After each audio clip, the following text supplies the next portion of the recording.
Welcome, everyone, to What to Watch Live, the show where we discuss the best in TV and entertainment this week. My name is David, and today I am joined by my fellow Xfinity editors, Maddie and Sammy. Hello. Hello. Hello. Happy holidays. Happy holidays. It is our last show of 2023, episode 109. Can't believe we're wrapping up already. Feels like we did all 109 this year. It has been a long year, but we are here to celebrate that year, to celebrate entertainment on this episode. Thank you for being here. Thank you to everyone across Xfinity platforms for joining us. Let's tell you about today's show. First up, we say farewell to 2023 with our picks for the 5 best TV shows, movies, and albums of the year. Sammy will tell you about the holiday hits and true crime thrillers you can enjoy for free right now with Lifetime Movie Club. Maddie will preview the college football bowl season with a special trivia challenge, and we'll each reveal the TV show or movie premiere we're most excited about this week. So let's get things started with the best of 2023 in a segment called What to Watch This Week.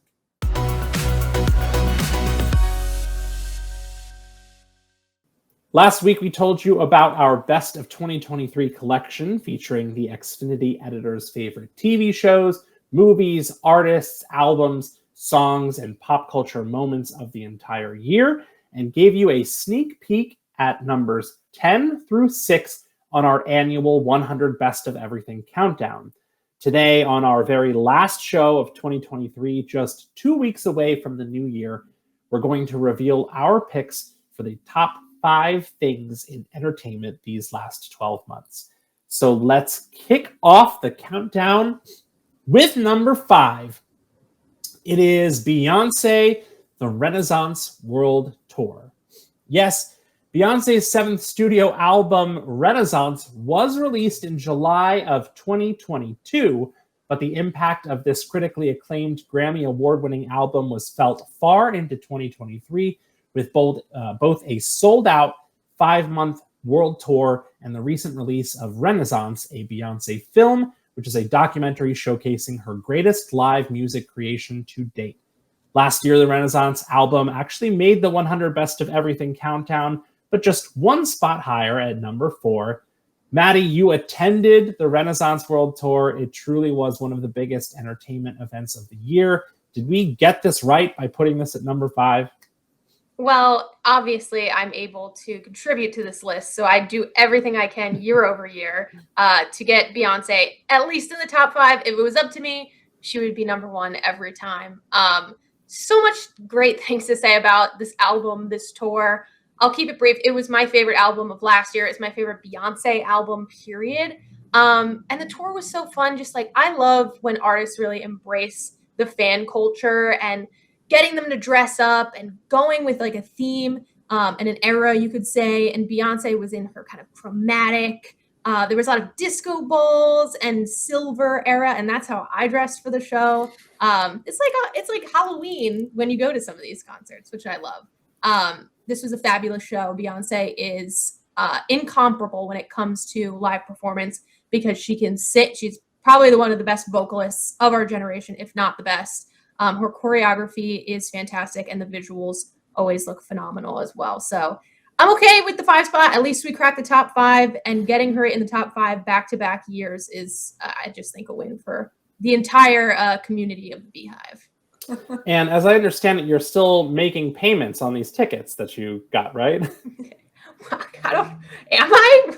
I'm just kidding. I was like, am I on a payment plan that I don't know about? No, I'm working up the money way too early for these shows. It could not have been cheap is what the joke is. Well, I will say this, that Beyonce and Taylor do a very good job at trying to stop the price gouging. So if you are part of the fan clubs, you can get some early access to tickets, and it's not so bad. So Thank you to both queens for doing that. Sammy, you didn't go to this one, did you? I did not. I missed the Renaissance tour, but I did not miss the Beyonce train of fandom. I'm definitely a Beyonce fan. I don't know if I can consider myself like part of the hive per se. I feel like I maybe don't know enough. Like my cultural knowledge is not deep enough to give myself that title, but love Beyonce. She can do no wrong. Big fan. All right, let's move on to number 4. It is The Last of Us on HBO and Max. Premiering all the way back on January 15th, 2023, The Last of Us was not only one of the top 2 TV shows of the year, it also firmly established star Pedro Pascal as entertainment's greatest post-apocalyptic daddy. Based on the wildly popular video game of the same name, The Last of Us followed Pedro as he escorts a teenager played by Game of Thrones alum Bella Ramsey across a zombie-infested United States in hopes that she'll unlock a cure to the global pandemic. Why do we love this show so much? Aside from the incredible performance by Pedro and Bella, who are both nominated for Emmys, this series' strength lies within its storytelling.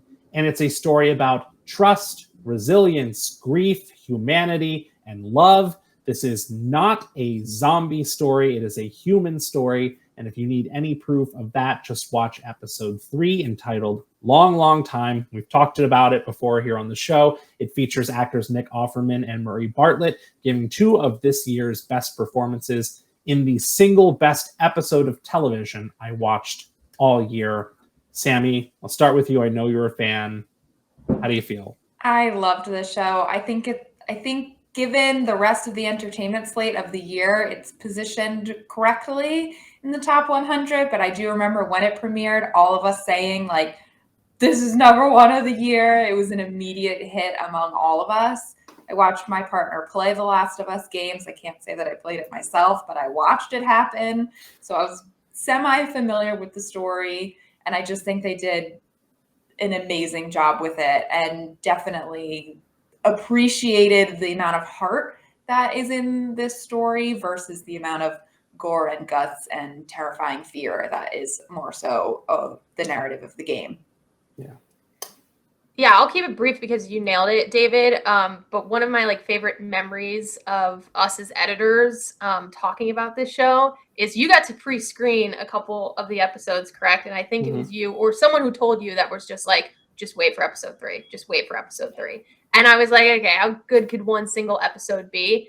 And then when I watched it and I was in pieces, I totally understood. But it's another great HBO show to just it's the top of the cultural zeitgeist in the moment, and being able to talk to it with family, friends, and coworkers was just a great experience for the couple of weeks that it ran. Yeah, and probably the best video game adaptation of all time, at least for TV, certainly. Yeah, it's hard to believe this was all the way back in January, but it still resonates, I think, now, and cannot wait for this second season. All right, number 3, we are at the top 3. It is HBO and Max again, and it is Succession. This year, we said farewell to Barry, The Crown, The Flash, The Marvelous Mrs. Maisel, and Dr. Phil, but only one TV series finale truly mattered, and that was Succession. After 4 consistently brilliant seasons, nearly 3 million viewers tuned in to HBO on Sunday night, May 28th, to see which of the Roy siblings would finally succeed their father as the head of Waystar Royco. It's never easy shutting down a beloved TV show, and you're never going to please 100% of the audience when it's all said and done, but Succession came pretty damn close to giving Kendall, Roman, Shiv, Tom, Cousin Greg, and the fans exactly what they deserved.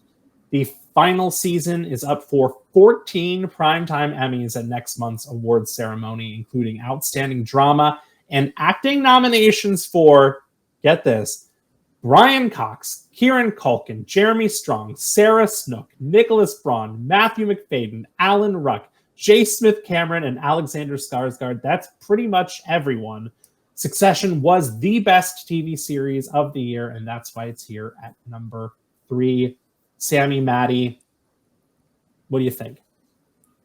What more can be said about Succession that I think the 3 of us have collectively talked about in the past?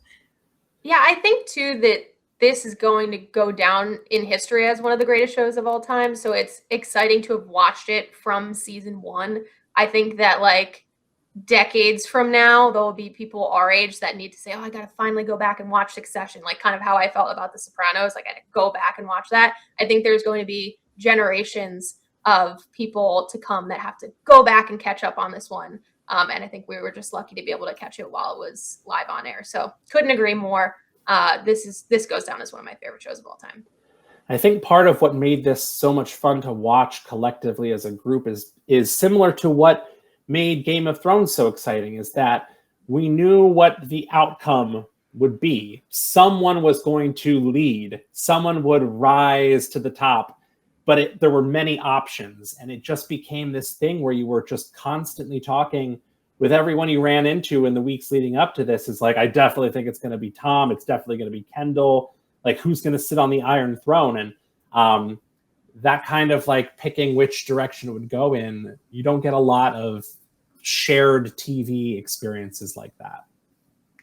And that's why I love it. Totally agree. And I think too that, how do I say anything without, I'm not going to spoil anything, but I found the ending and who answered the question of who will be the successor much more satisfying than who ended up on the Iron Throne.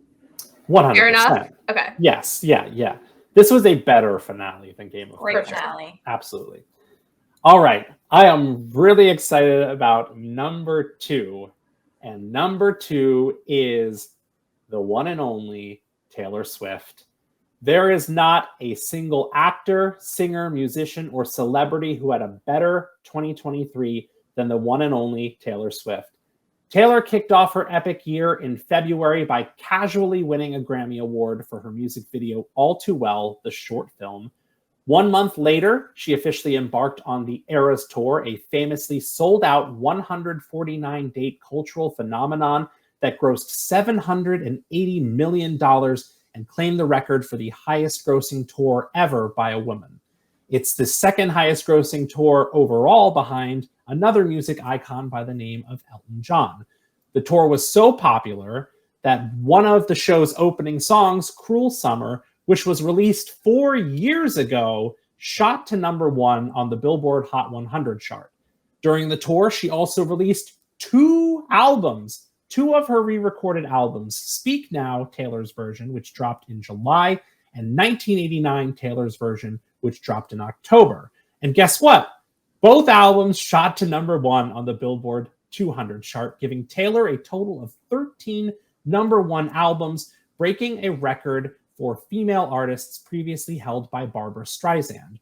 1989 Taylor's version also broke the record for the fastest selling vinyl record of all time, since they kept track of that in 1991. And as if that wasn't enough, Taylor released a movie version of her Eras Tour show in theaters in October, and it earned more than $230 million worldwide, making it the highest grossing concert film of all time. And did I mention that nearly 30 million people watched the Sunday night football game between the New York Jets and the Kansas City Chiefs on NBC because it was reported that Taylor would be in attendance to support her then rumored boyfriend Travis Kelce? Do you know how hard it is to make anyone watch the New York Jets? Lastly, in 2023, Taylor officially became a billionaire. Taylor Swift, you had the best year ever. I'm so proud of you, David. Well done. That was a great oral history. Great roundup. Yeah, the year for Taylor.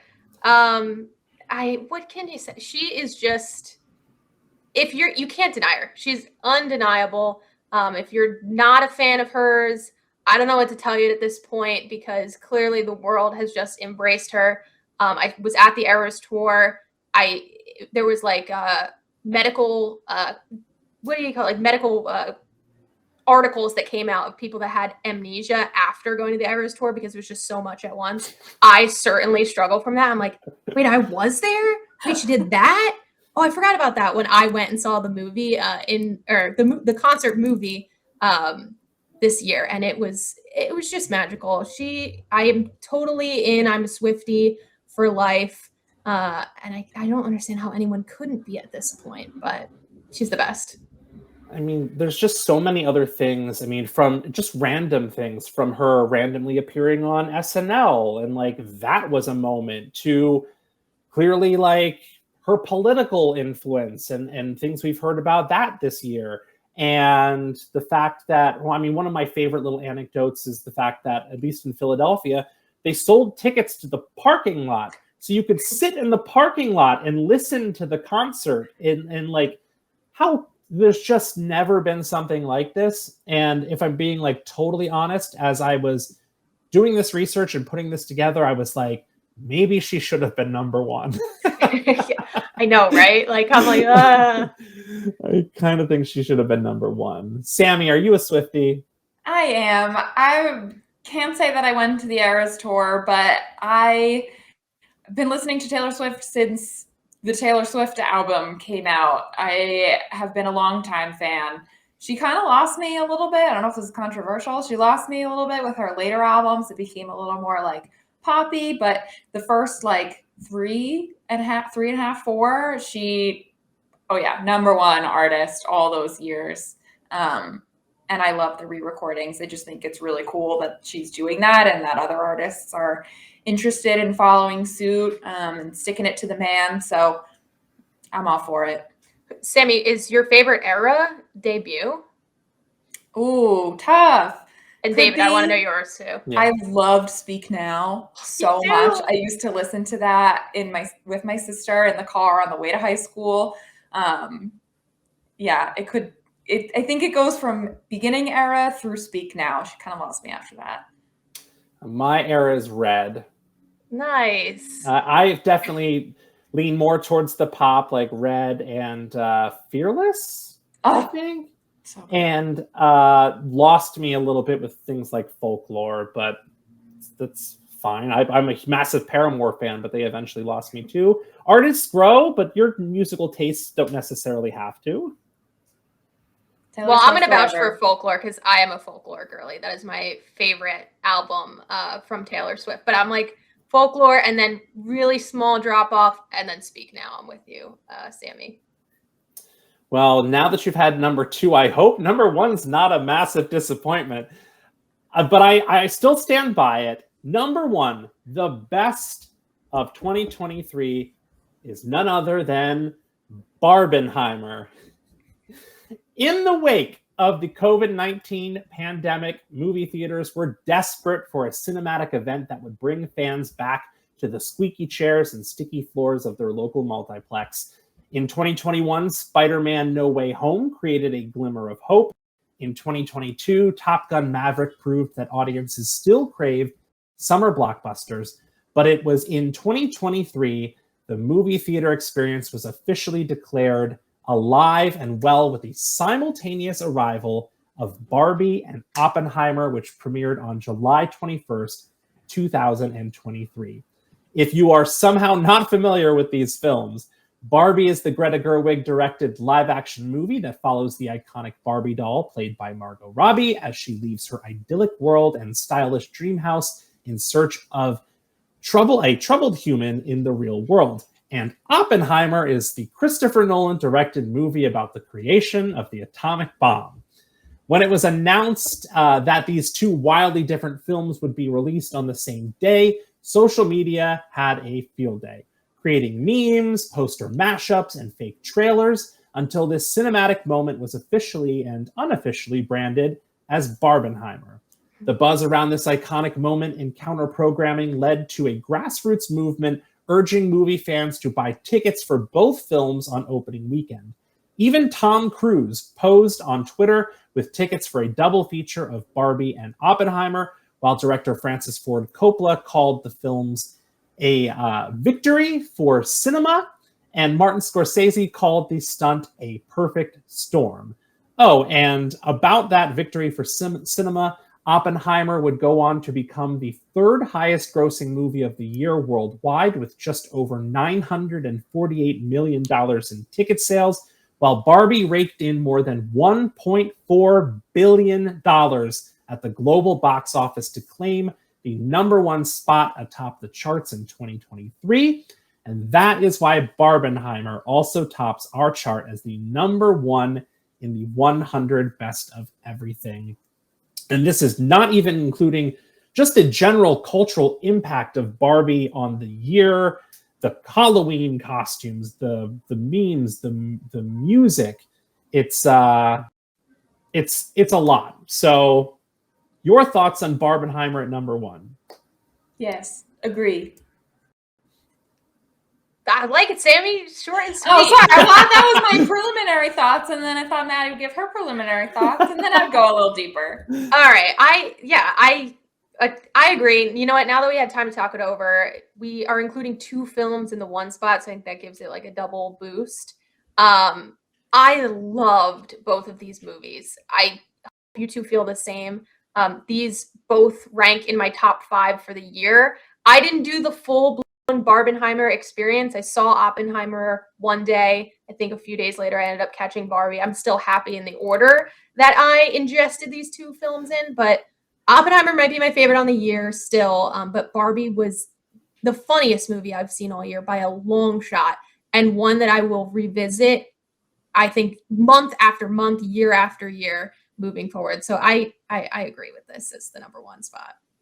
Yeah, I did do the Barbenheimer movie double feature. It was the first time I've ever done that before, see 2 movies in one night. It was so fun. All my friends got together. We went to the AMC, and there was a big debate on which one to see first. We ended up seeing Barbie first and then left off with Oppenheimer, which was kind of a bummer. It was a bummer note to end on if you've seen Oppenheimer, but again, it was just a marvelous car ride home, digesting both of these movies and the cultural impact of it. I think we'll see some attempts of this again to release 2 movies on the same day and try to turn it into a cultural phenomenon. But like David mentioned, the sort of grassroots movement of this just being like born of the fans really is what made it special. And it didn't feel too heavily marketing-y. If anything, I think Oppenheimer coming out on the same day as Barbie was like probably the best thing that could have ever happened to Oppenheimer. So, yeah, loved both of these movies, and I'll rewatch them again time and time. Yeah, and I think if we're talking like awards and Oscars, these 2 will absolutely be at the top of the list come early 2024. So we're weighing a little bit of that into this as well. But just to restate, like, Barbie was everywhere this year. I mean, you didn't go out on Halloween without bumping into a Ken, someone wearing an I'm Kenough shirt. The I'm Just Ken song, the Dua Lipa song from this was everywhere. Like, it really was a clap, clap. It really was a cultural moment that was everywhere. And I think you're right. Like, Oppenheimer kind of got a little bit of a rub from Barbie on this one, because I'm not sure it would have cracked the top 5 on its own. Barbie would have. I know Chris Nolan was like wavering on potentially moving the date. So that non-decision, I agree, is probably one of the better financial decisions he'll ever make in his entire life. 100%. Well, that is the top 5 of the year, and you can check out our entire Best of 2023 collection, including the entire 100 Best of Everything. It's 100 things. You've only seen 10 of them in the last 2 weeks. So go see numbers 100 through 11. It's a lot of fun. And you can check that out right now by saying Best of 2023 or what to watch into your Xfinity voice remote. Next up, enjoy a 1-2 punch of crime and merriment in the latest edition of Free This Week.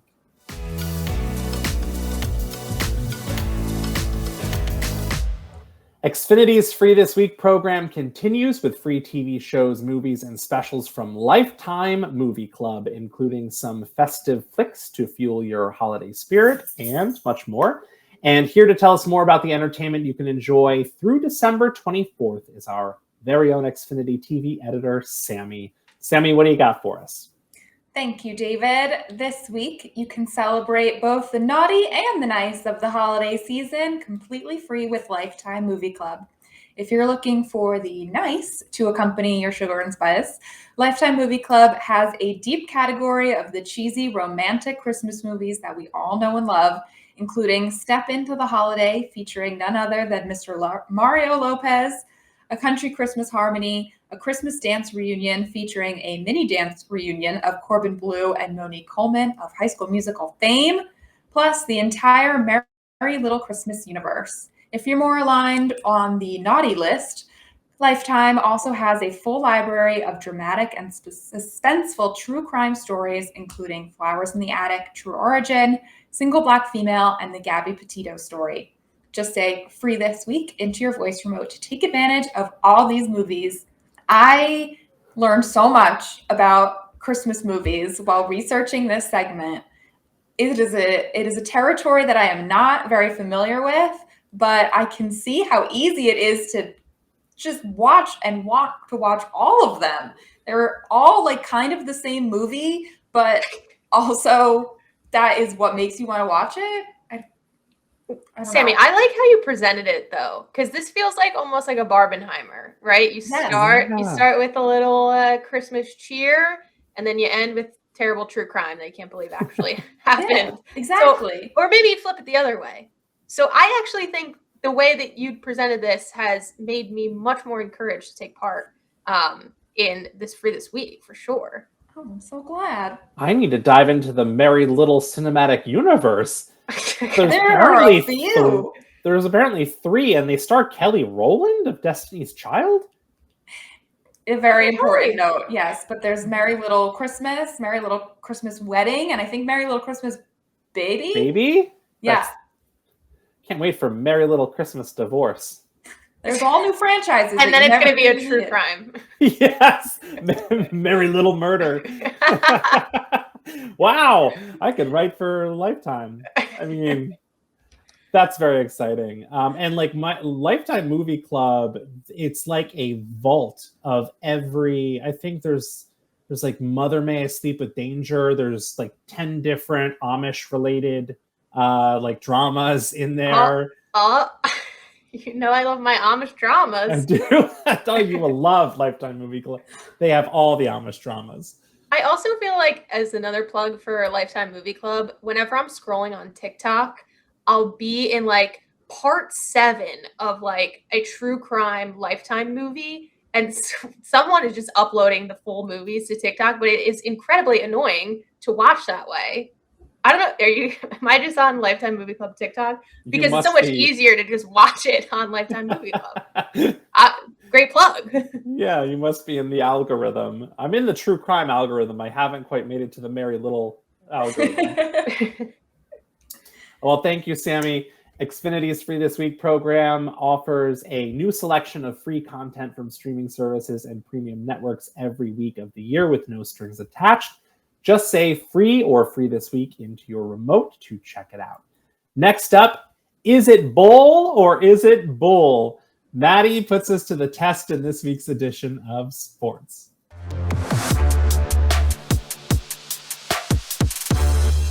The college football bowl season has just begun, and there's no better place to catch every big game along the road to the national championship than right here on Xfinity platforms. And for more on this year's schedule of games and details on how to watch them is our very own sports expert, Maddie. Maddie, it is all yours. Thank you, David. Yes, college football bowl season is upon us. The first few bowls started back on the 16th, and they'll continue to run through the first of the year and will all end on January 8th with the College Football Playoff National Championship. Now, there are over 40 bowl games this year with over 80 participating teams airing across ESPN and ABC networks. And you can catch all the action and watch all the games just by saying college football or sports into your voice remote. Schedules, highlights, news, results, everything you might need is all curated for you in our college football destination. And as always, make sure to click follow on your favorite college team or teams, although I don't really support rooting for multiple teams, to get game reminders when their bowl game is coming up. But my favorite part about these bowl games are the often ridiculous names of them. Just about any brand or company can sponsor a bowl game if they're willing to pay the price, which has resulted in some chaotic bowl titles over the years. There's some great lists out there featuring the most ridiculous names in bowl game history, but we're going to discuss some of these bowl games in a game show format. So Sammy and David, I have 3 rounds of bowl names for you, each round getting a little harder and more ridiculous. All but one of the bowl games listed will be legitimate names of bowl games at some point. They may be present bowl games, it may be one of the past, but for each round, I have made up one to try and trick you both. Now, however you want to do this is up to you. If you want to make your own selections or collab and come to a joint conclusion, that's fine with me. But if you're ready, let's get started. I'm ready. Yeah. Okay, so we're going to start off easy with this first group of bowl games. Bowl game names, which are as follows: the Sugar Bowl, the Cherry Bowl, or the Fiesta Bowl. So which one am I faking you guys out on? I know this one. Oh, okay. I don't. I'm saying that the fake one is the Cherry Bowl. That's correct, I think. Really? That is correct. Good job, Sammy. Nice. Yes, the Sugar Bowl and the Fiesta Bowl are both legitimate, active bowl games that happen on January 1st, which is part of the New Year's Six bowl game, which typically feature the best bowl games of the season. I tried to pick another, I guess I just tried to pick something simple, and I didn't trick you. So I guess that's 2 points for you, 0 points for Maddie. I do love this image, though, and I really wish it was a cherry being kicked through the uprights. Yeah. This is going to feature some fantastic graphics by the production team. So also just want to give them a shout out right from the jump, because we got 2 more good ones coming for you. Okay, so now we're going to move to the medium round. Here are your bowl games: the Doritos Bowl, the Pop-Tarts Bowl, or the Cheez-It Bowl. Which one is the fraud? The Cheez-It Bowl just reminds me of the scene in the other two. I don't know if Maddie, do you watch that show? That their after show sponsored by Cheez-Its. Yes. That's just what this is reminding me of. But that doesn't help. I know the Cheez-It Bowl is definitely a bowl game. I also am pretty sure the Pop-Tarts Bowl is a brand new bowl this year. So I believe it's the Doritos Bowl, is my guess. Sammy, are you going to come to a joint conclusion there, or you want to pick one of your own? No, I'll agree with David. Although Pop-Tarts Bowl, I'm just imagining like a bowl of Pop-Tarts, and that just doesn't really work for me. Yeah, plus you can dump Cheez-Its on at the end. I think I've seen them dump Cheez-Its on someone. I feel like you'd get really injured dumping a bunch of Pop-Tarts, especially if they're the frosted ones. Those corners are sharp. All right, well, David, you're pretty good at this game. The fake one is the Doritos Bowl. I love these snack-centric bowls. Listen, if I was a college player, I want to get selected for one of these, because I imagine as a participant, you have unlimited Pop-Tarts and Cheez-Its. But unfortunately, there is no Doritos Bowl. There is my brain and in my heart. So there's no free Cool Ranch Doritos, which is probably a good thing. I don't think Dorito dust on your hands while playing a football game is a good thing. I think it's gross. Yeah. But anyway, so Doritos Bowl is a fake. You caught me again, David and Sammy. All right, now we're going to go. I think David's going to get all of these, actually. I love bowl games, so I am familiar. Yeah. All right, we're going to go to the final round, which should be much harder because the names are the craziest. And I picked 5 options this time. You still have to sniff out the fake. All right, the PapaJohns.com Bowl, the famous Idaho Potato Bowl, the Discount Double Check Bowl, the Bad Boy Mowers Gasparilla Bowl, or the Dollar General Bowl. Which one is fake? So this is a hard one. I'm pretty positive PapaJohns.com is a real one. So I'm going to say that's a real one. I also think Idaho Potato Bowl is also real, I think. I was going to say PapaJohns.com is the faker. Just putting the full name .com on there is honestly hilarious. So I actually hope that one is real. I think Discount Double Check also feels real. For me, it's between Dollar General and Bad Boy Mowers Gasparilla Bowl. But I can't see I'm trying to imagine Maddie sitting down and coming up with Bad Boy Mowers Gasparilla. I feel like she just looked out the front of her apartment and was like, "Oh, Dollar General," and just went with that.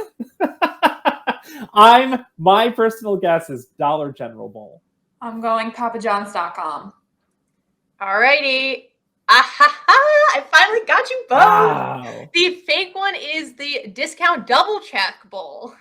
I just tried to come up with something creative here to throw you off. It really is just a tagline from State Farm, I think, right? Yeah, the Aaron Rodgers thing. I should have known. But I have a little thing to tell you about the Bad Boy Mowers Gasparilla Bowl. Sammy, you should be familiar with this because Temple University played in this bowl one year, and I was not there, but visually it looked horrifying. They had lawnmower races outside of the stadium. Oh, and they played at Tropicana Field, home of the Tampa Bay Rays, and maybe the worst ballpark in all of Major League Baseball, visually and I mean spatially as well. So they needed to like cover up the dirt and everything just looked terrible and gross. Temple, I believe, won the Bad Boy Mowers Gasparilla Bowl. So it's very hilarious. I love the name of it, but Discount Double Check was the fake. Yeah, thank you guys for playing along with my silly game. That was amazing. And it's like we're in mid-December, right? The NBA is trucking along, the NHL is trucking along. Bowl games are really the only thing we have to look forward to. So why not make a game off the silly name? So thanks for playing along, and make sure to tune into one of the few hilariously named bowl games at some point this week and beyond. I want to know what flavors of Pop-Tarts are going to be it. Is it what is in the bowl? That's a good question. Really a bowl? Like there is a bowl of whatever it is. Typically, if you can put the item that it's named after in a bowl, they typically do. They'll bring it? Okay. That actually I don't know. Maybe it's the teeny tiny Pop-Tarts, the Pop-Tarts minis. Ooh. Maybe. That's a good question. I guess we'll just have to watch. You'll just have to check it out by saying college football or sports into your Xfinity voice remote. Perfect. Next up, we close out 2023 with our very last installment of Appointment TV. Every week, the Xfinity editors pick the TV show, movie, or special event they are most excited about right now. This week, we kick things off with our very own Xfinity TV editor, Sammy. Sammy, which premiere are you looking forward to?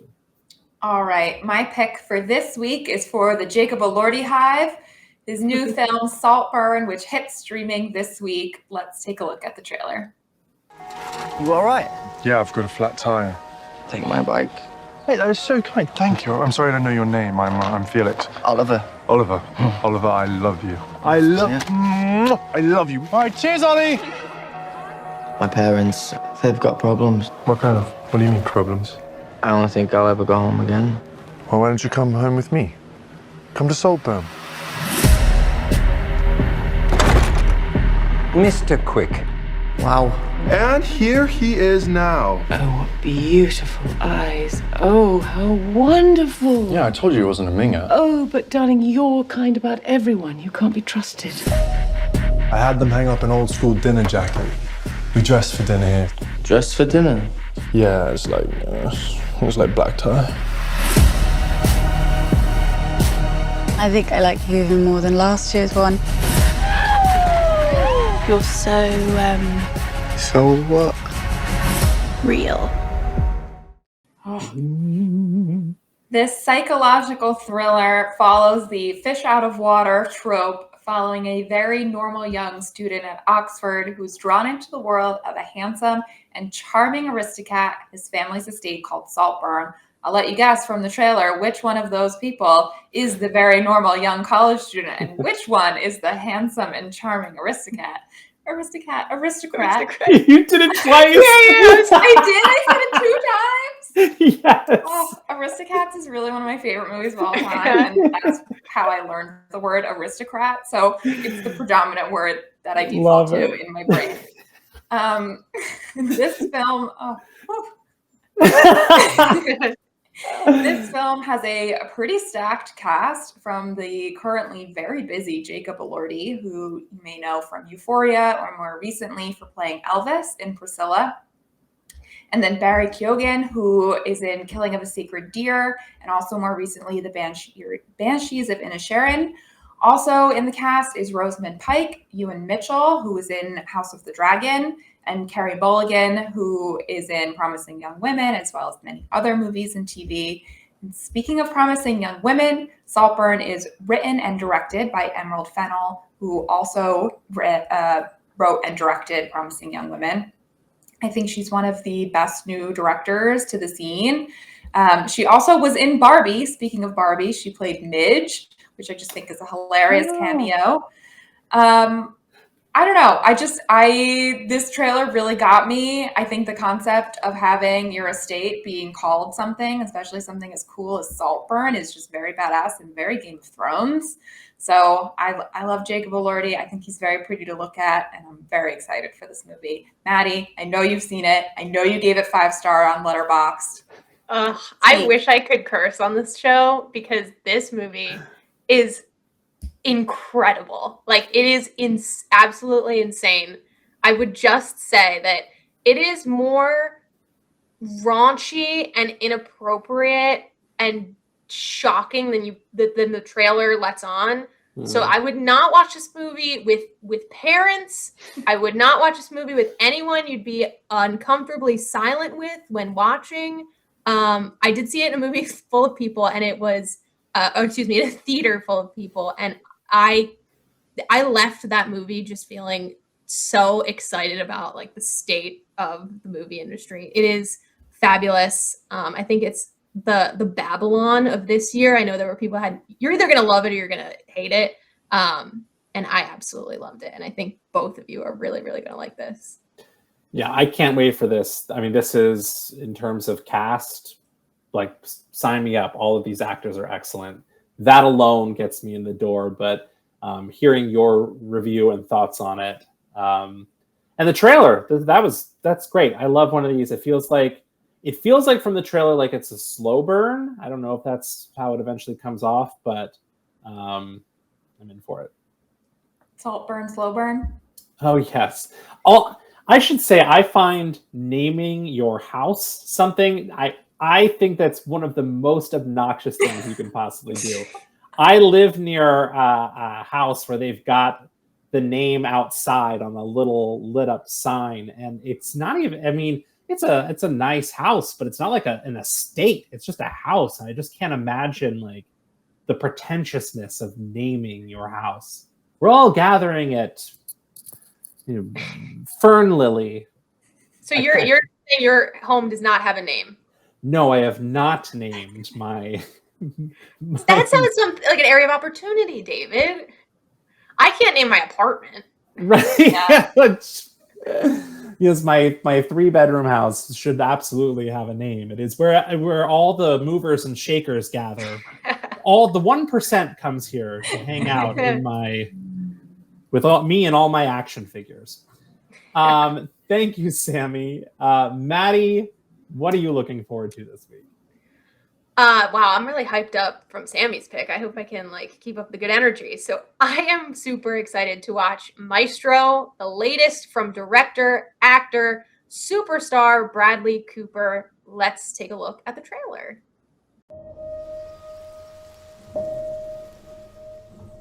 If summer doesn't sing in you, then nothing sings in you. And if nothing sings in you, then you can't make music. Something she told me. Hello, I'm Lenny. Hello, Felicia.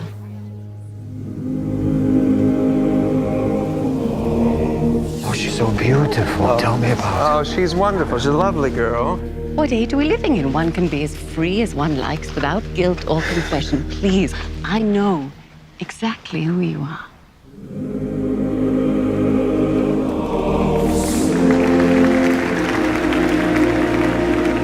He can be the first great American conductor.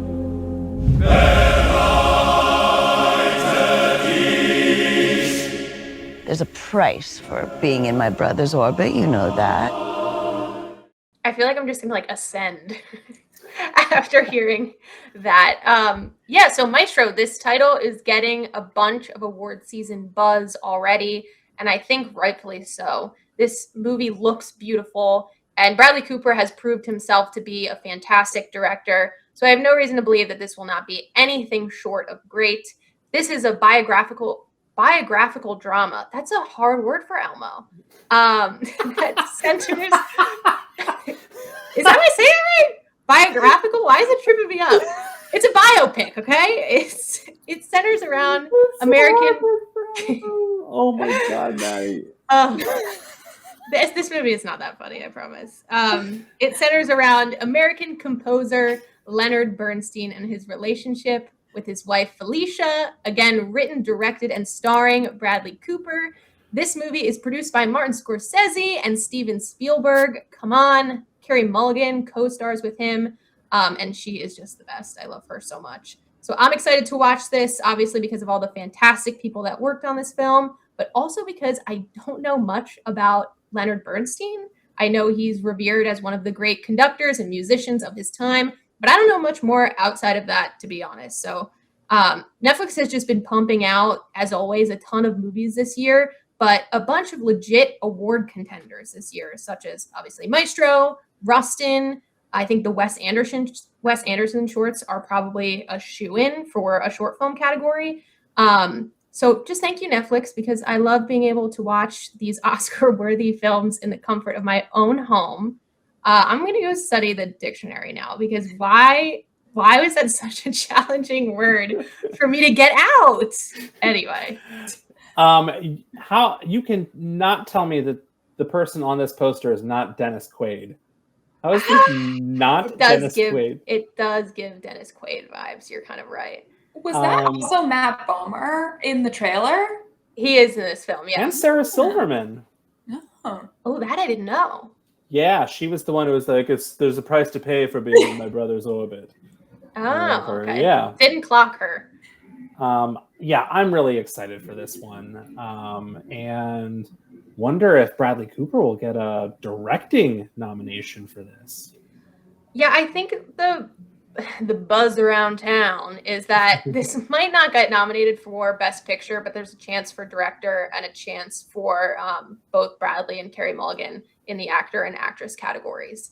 But we'll see. I have to see it first. I don't know. I can't really weigh in, but I have high expectations for this one. 2 good picks so far, so I'm going to try and bring it home. And since this is our last show of the year and we're taking a little break in January, I couldn't miss the opportunity to tell you about a big TV series return happening next month, and that is True Detective Night Country, which premieres January 14th on HBO. Let's take a look at the trailer. Don't you ever get this feeling that sometimes you just want to disappear, just walk out, never stop? This is Alaska. Nobody ever really leaves. I don't know what the hell they're doing together. Thought they hated each other. You think I want to work with you? I do, actually. Yeah. We've got 5 bodies frozen into a giant block of flesh. And no answers. We found this. I've seen that before. Years ago. You know the stuff that's happening in this town.